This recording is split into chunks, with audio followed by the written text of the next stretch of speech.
Hi everyone, welcome back to my channel. So today we're going to be doing something that I did actually at the beginning. I think it was my first YouTube video where I created this, where it's basically outlining all of my expenses and my sinking funds, as well as what my expected income would be on a monthly as well as a bi-weekly basis. And it was kind of also a comparison from 2020 and 2021, but we are just a few months into 2021 and there's definitely some differences. So for example, like my income is a lot different than I thought it was going to be, and there are some changes with some of these with some of these expenses that I would be paying on a monthly basis. So I really just wanted to shed some light on what my expenses are going to be. I also didn't include my essentials, so like gas, groceries, and funds for laundry. And then there's also going to be a couple of changes with my sinking funds. So I'm going to go ahead and get started.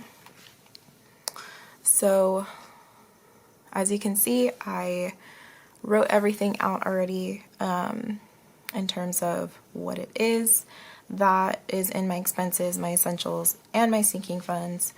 And then, yeah, we'll just go ahead and get started. So I just zoomed in a little bit, but as you can see at the very top is my income on a monthly and bi-weekly basis. So on a monthly basis, it will vary from the smallest amount being $3,636 to, I would say, about 38, possibly 3,900. But for now, we're just going to be putting the lowest amount at 3,636. And when I say that it can vary from month to month, that means it's because my first paycheck of the month includes mileage from the month prior, actually 2 months prior.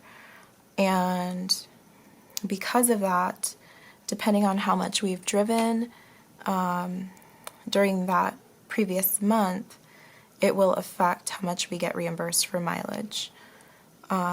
So per check, again, I'm just going to put the smallest amount expected. So for example, if I don't get reimbursed for mileage, the amount that I would get is $1,818. Okay. And so let's go ahead and jump into expenses. So for car insurance, car insurance is actually another one that I'm still kind of waiting and seeing how much I'm going to be paying in the year 2021. I have been told that my payment will probably go down to about $150, which right now it's at like $170, and that's for just my car. And for those of you that didn't know, I actually got into a car accident a couple of years ago, so that's affected my car insurance a bit. It was higher at one point. It was at like $204, and that was just a couple of years ago. So ever since then, it's been slowly but surely coming down, and I appreciate every dime that it decreases. So as of right now, I'm actually going to go ahead and leave this blank until I get a good idea as to what it is I will be paying on a monthly basis. And also, we do have another car, my significant other's car. We have to wait and see how much his payments will be. So, also, if I didn't say this, these numbers next to the expenses are just the days that I pay them on a monthly basis. So car insurance I pay on the 4th, phone is due on the 5th, all of that. Okay, so the next thing is phone. That has not changed. That will stay at $45. Hulu, before it was $12, and I'm really hoping that this shows up on camera. It seems like it's being completely white out by the light. So it was $12, but then I reduced it down to the $6 because it's fine if we have commercials. The next thing is Capital One, and my Capital One credit card varies. So on here, I show $50, and that's basically the max that I want to utilize my credit card on a monthly basis. And I actually want to stick to that. I don't see anything wrong with using credit cards once you pay them off, as long as you use it responsibly. So that's definitely what I've been trying to do.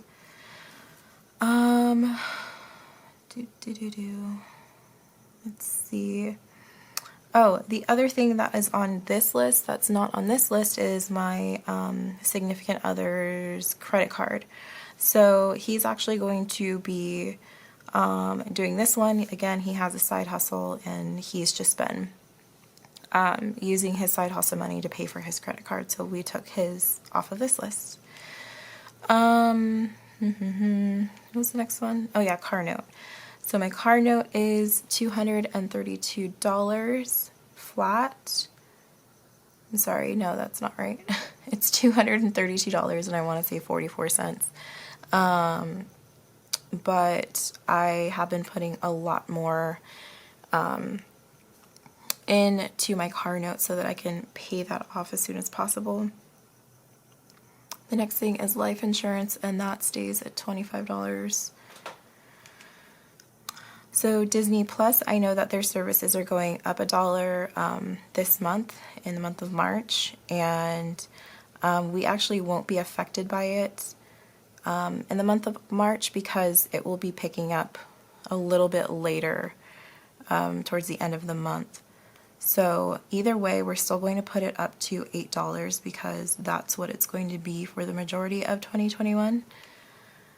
My student loan is going to stay at $170, and Spectrum is $80. They just sent us a new modem that we had to use, because if we didn't, then it would interrupt services. I don't know if it will help with the service. Hopefully it does, because, again, I'm not a big fan of Spectrum.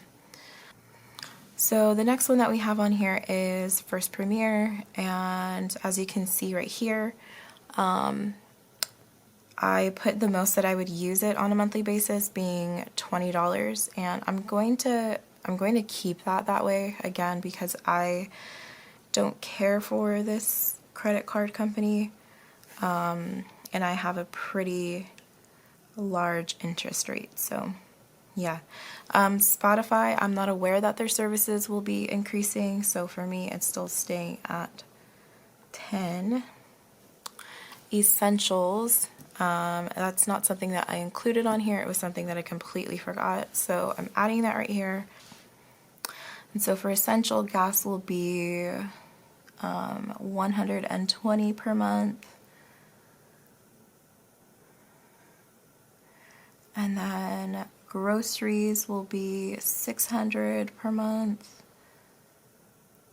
Laundry is $60 per month. And oh my god, guys, I, for some random reason, decided to calculate how much money we've been putting towards laundry, not including the supplies that we use, like laundry detergent, the little, like, unstoppable, like, what are those things called? The little, like, pill thingies that you put in your laundry to make them smell good. I think they're called, like, Unstoppables or something.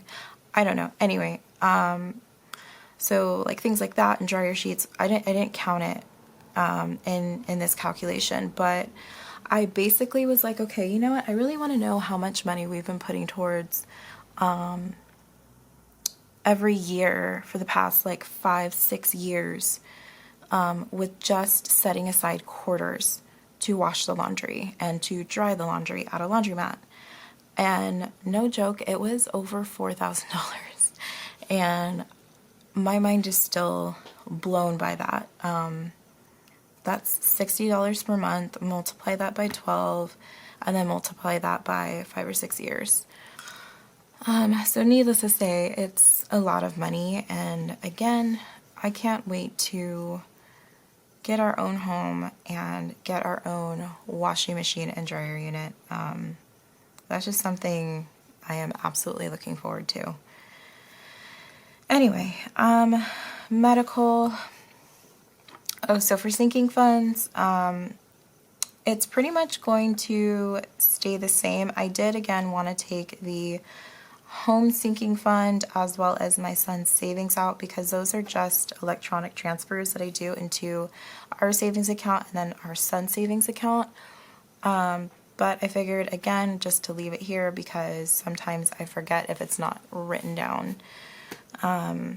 So even though these are not cash envelopes, the home as well as my son's savings, I'm just going to leave it here in the sinking funds category. So in regards to the amount that I have here versus what I'm going to put right here, the only thing that's really changed are these last few listed right here, which are, what is it? I want to say gifts down. So let's go ahead and get started. So for medical on a monthly basis, we're going to be doing $50. Oh, and also something really exciting to let you guys know is that these amounts will be going up once I pay off my car.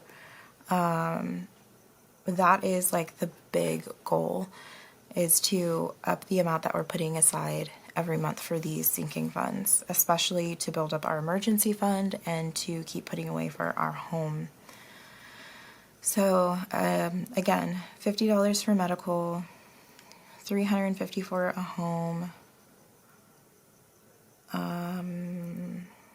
toiletries is actually just going to stay at $10 for now per month, even though I've already recognized that it's not necessarily enough, but because we did a lot of bulk buying the last month for toiletry items, hopefully it'll last us until we can up these categories. Emergency will be $50. My son's savings is $30. Sorry if my handwriting is starting to get sloppy. What else? Car maintenance is going to be $50. And home goods is $50. Gifts is going to change from $25 to $30. And as well as every other category down. So gifts, date night, family night, and my son's spending as well as my spending. And the reason for that is because I got really sick and tired of trying to remember to take out $12 to put in the cash envelope, and then the next one would be $13, and it was just like a very odd, weird way of doing that for like being $25 a month. So I just decided to go ahead and round it out to 30. That way it doesn't have to be an odd number. And yeah, it's just less confusing that way. So with that being said, I'm going to go ahead and add up each of these categories and total it for you guys and compare it to my monthly income.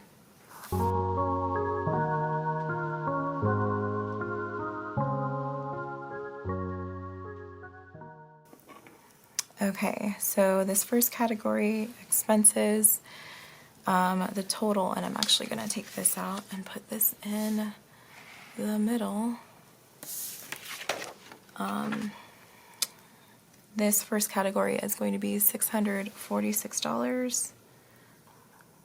I'm just going to put it right here. And then the essentials category,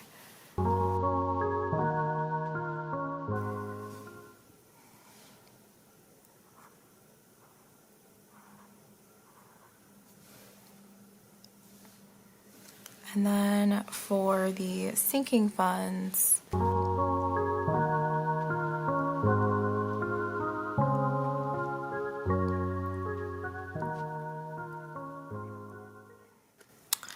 Okay, and then for the sinking funds, it's showing $740. So when we total each of these categories up, we're going to get 646 plus 780 plus 740. We're going to get $2,166. And that is for everything in total that needs to be paid for, all of the bills, things that we're saving up for, as well as the things that we absolutely need to put money aside for. So again, total is $2,166. And okay, so I'm not going to write this part down, but what I can do is just show you guys how much money I have extra left over every month, or just about, depending on how much expenses there are and if there's any annual fees that I need to pay.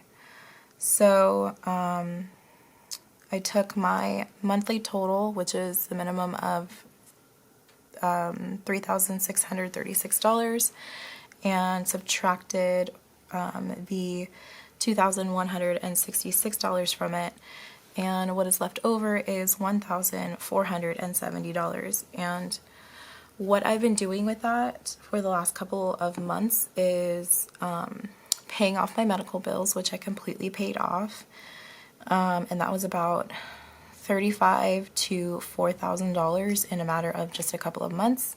It hurts my heart, but it's something that needed to get done. And with that leftover money now, I've been attacking my car note debt so that I can get that completely paid off. If you guys want to follow me for more information, like I pretty much break it down how much I owe on my auto loan and how much I'm putting towards it, follow me on my Instagram at sarah.budgets just to get some more detailed information about that journey. Now this number will definitely be more once I find out what my car insurance monthly payments will be for both of our cars, but as for right now it's just blank. And it's a good thing to know that I still have money left over for when I do need to pay my car insurance, so we're set there. So yeah, I thought this was a pretty cool way of seeing how much I owe on a monthly basis, and I think it's a pretty cool way for people to really start seeing how much they earn and then what they owe on a monthly basis, as well as what they want to put aside and save up for on a monthly basis. So it's a great way to start your budgeting journey, and I find it really helpful. But yeah, guys, that was pretty much the end of it. If you like this video, go ahead, give it a thumbs up. Feel free to leave a comment down below. Hit the bell and subscribe if you want to be notified for future uploads. And again, follow me at sarah.budgets on Instagram. I'll link it down below. And with that being said, I'll see you later, guys. Bye.